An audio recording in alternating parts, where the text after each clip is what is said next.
Assalamualaikum warahmatullahi wabarakatuh. Waalaikumsalam warahmatullahi wabarakatuh. Alhamdulillahil qail fi kitabih wa lanabluwannakum bisyai'im minal khaufi wal ju'i wa naqsim minal amwali wal anfusi was samarat wa basyiris sabirin alladzina idza asabathum musibatun qalu inna lillahi wa inna ilaihi raji'un. Irsyadan li'ibadihi linaili jannatihi wa maghfiratihi wa ridwanihi. Asyhadu an la ilaha illallah wa asyhadu anna Muhammadan abduhu wa rasuluh. Allahumma fassalli wa sallim ala nabiyyina Muhammad wa ala alihi wa ashabihi, amma ba'd. Yang sama-sama kita hormati Kiai Haji Marzuki Mustamar selaku Ketua Pengurus Wilayah Nahdlatul Ulama Jawa Timur, yang sama-sama kita hormati Ketua DPW PAN Jatim Bapak Insinyur Ahmad Rizky Shadiq MSI, juga dengan sekretarisnya Mas Husnul Akib, seluruh jajaran Dewan Pimpinan Daerah PAN, dan Bapak, Ibu-ibu, saudara-saudara yang dimuliakan Allah. Ya, saya ingin sampaikan lebih dulu dan sekaligus mari sama-sama kita memohon kepada Allah agar Ketua Umum Pimpinan Ketua Umum Majelis Ulama Indonesia Bapak Kiai Haji Miftahul Akhyar yang tadi pagi kecelakaan, kemudian sekarang sudah ada di Surabaya. Moga-moga segera diberikan kesembuhan oleh Allah Subhanahu wa taala. Amin. Semoga diberikan kekuatan, dilindungi untuk selalu menjadi bagian yang terdepan dari seluruh kita sebagai Ketua Umum Pimpinan Majelis Ulama Indonesia.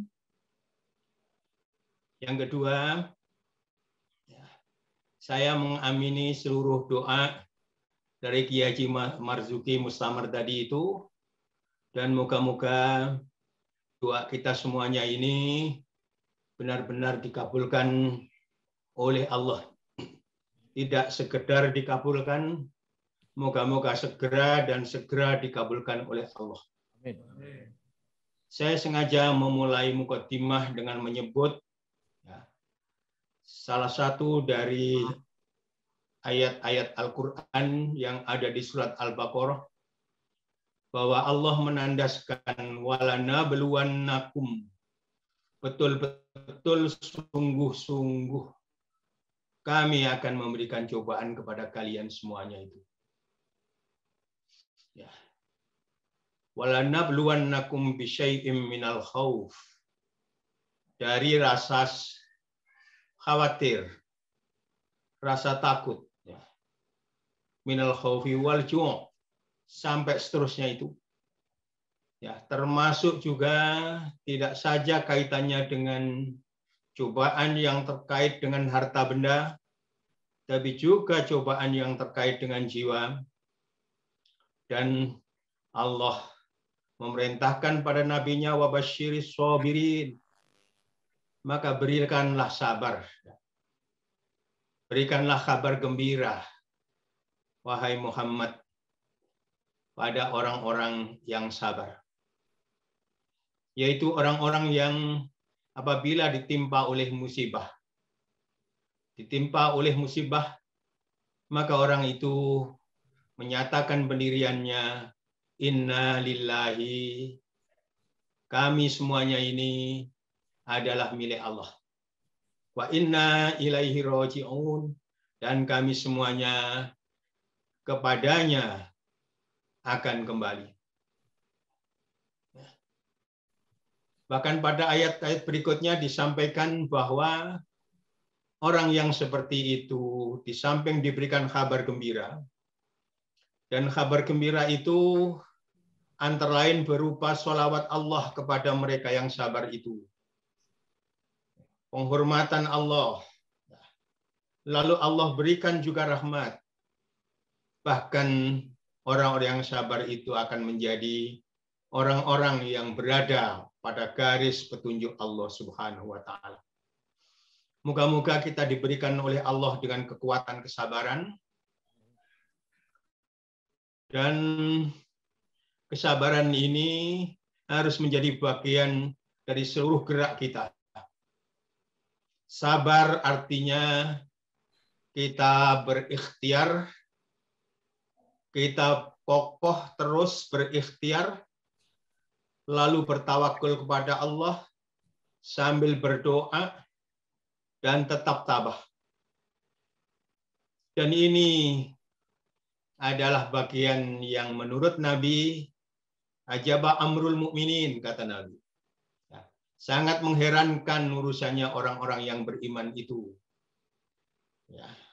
Gampangnya kalau mereka orang yang beriman itu mendapatkan anugerah kebaikan-kebaikan, maka dia bersyukur.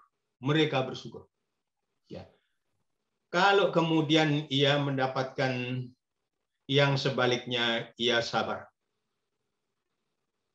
Maka menghadapi pandemi COVID-19 ini, yang rasanya di belakang hari bertambah dahsyat, tidak bisa tidak. Kita harus tetap berikhtiar,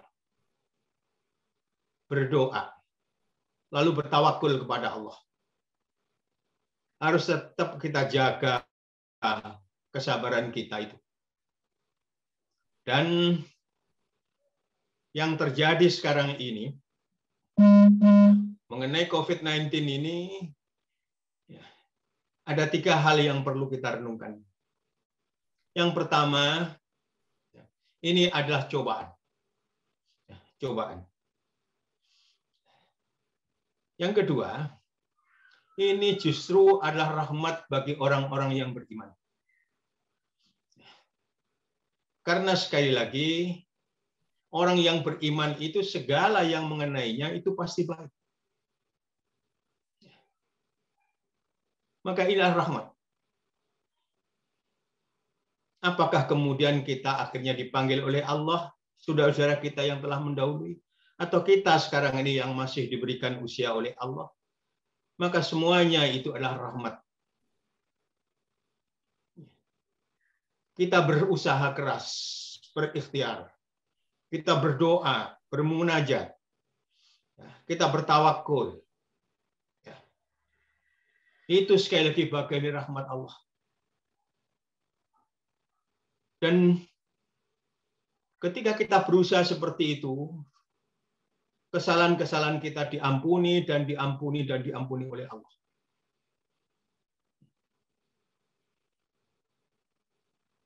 Moga-moga sekali lagi kita diberi kekuatan oleh Allah seperti itu. Nah, yang ketiga, ini justru adalah sebagian kecil dari azab yang diberikan kepada orang-orang yang tidak beriman.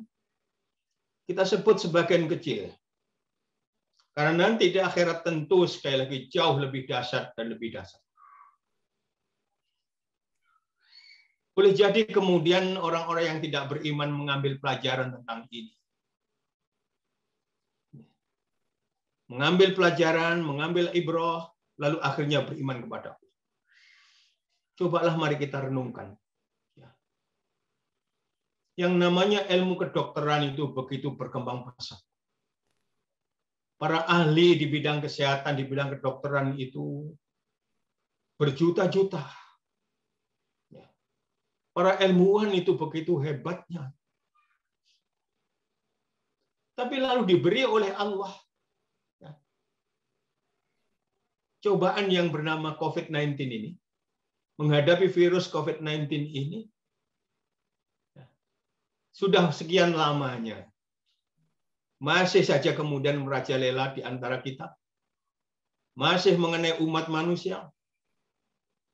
Dan rasanya harus disimpulkan dengan sekuat-kuatnya bahwa inilah maknanya. Sekalipun orang itu begitu hebatnya, bahkan negara begitu menjadi superpower hebatnya kayak apapun, itu seluruh kekuatan itu sangat tidak bermakna di hadapan Allah Subhanahu wa Ta'ala. Dulu kita bicara mengenai senjata nuklir sebagai pemusnah. Tapi justru dengan virus yang tidak nampak oleh mata kita ini, kita semuanya menjadi kalang kabut. Moga-moga kita diberi pelajaran oleh Allah dengan cara yang seperti ini, semakin takbir kita kepada Allah itu, mengagungkan takzim kita kepada Allah itu, semakin kokoh, semakin optimal. Benar bahwa ajaran utama Islam itu tauhid. Ya, terletak pada kalimat thayyibah la ilaha illallah.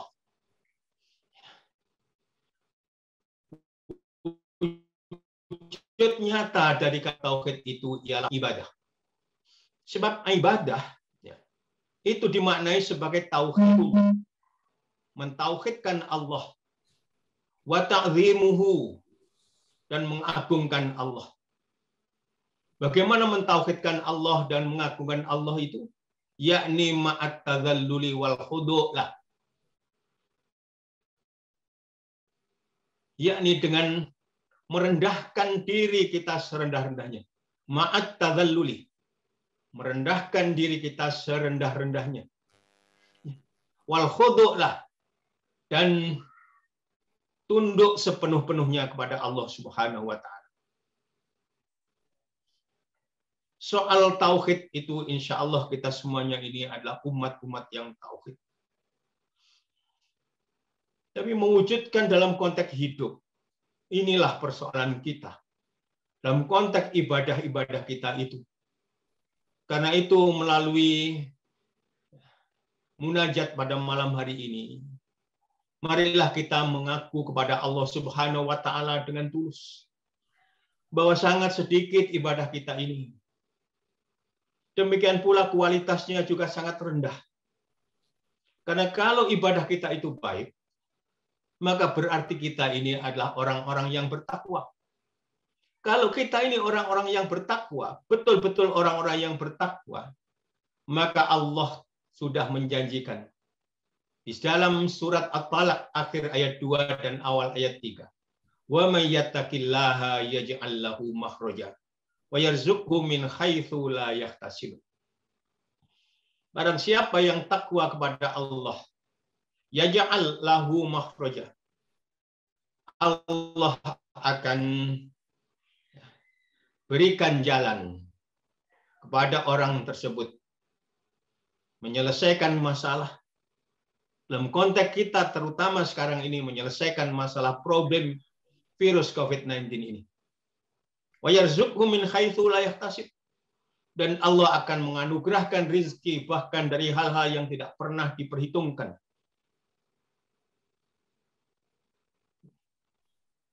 Dan tidak hanya kita yang harus mengaku bahwa ibadah kita itu sangat sedikit. Bahkan rasanya seluruh kaum muslimin di dunia ini, dari negara manapun harus menyadari ini. Inilah muhasabah pada diri kita. Karena rasanya sudah amat lama dan amat panjang cobaan yang namanya COVID-19 ini merajalela dan menyerang eksistensi kita, eksistensi manusia.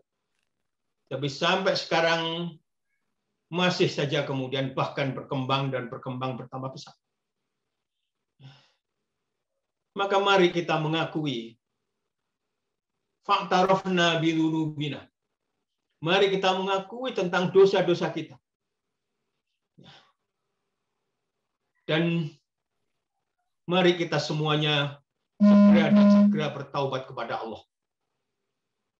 Dan taubat menurut para ahli sufi disebutkan antatuba min dzikri siwallah. Yang disebut dengan taubat itu ialah engkau taubat dari menyebut selain Allah.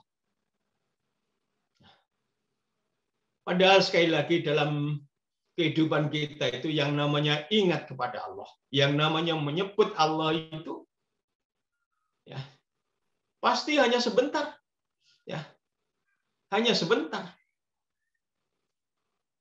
Maka kita kemudian kembali kepada Allah dengan banyak berzikir kepada Allah. Ingat kepada Allah. Maka garis kita dalam hidup ini harus jelas. Ya. Tadi semuanya kita insya Allah ya, berusaha untuk ikhla li kalimatillah. Ikhla li dinillah. Ya. Ikhla li millah. Kita ini semuanya sekali lagi harus betul-betul menjaga niat kita setulus-tulusnya bahwa yang kita lakukan itu betul-betul untuk menjunjung tinggi kalimat Allah. Meninggikan agama Allah. Ya. Maka dimanapun ya, Kiai Marzuki yang memimpin NU, yang kepada saya diamanahkan untuk bersama-sama dengan yang lain membawa Muhammadiyah Jawa Timur ini li'i'la'i kalimatillah. Ya.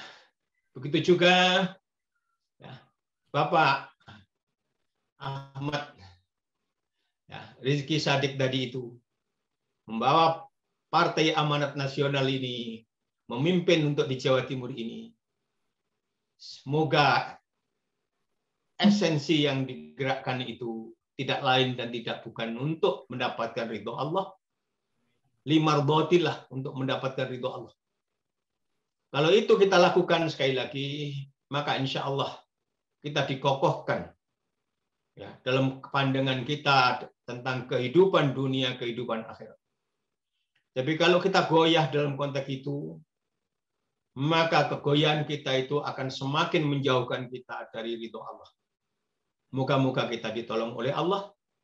Nasrun minallah wa fathun qarib wa basyiril mu'minin. Wassalamualaikum warahmatullahi wabarakatuh.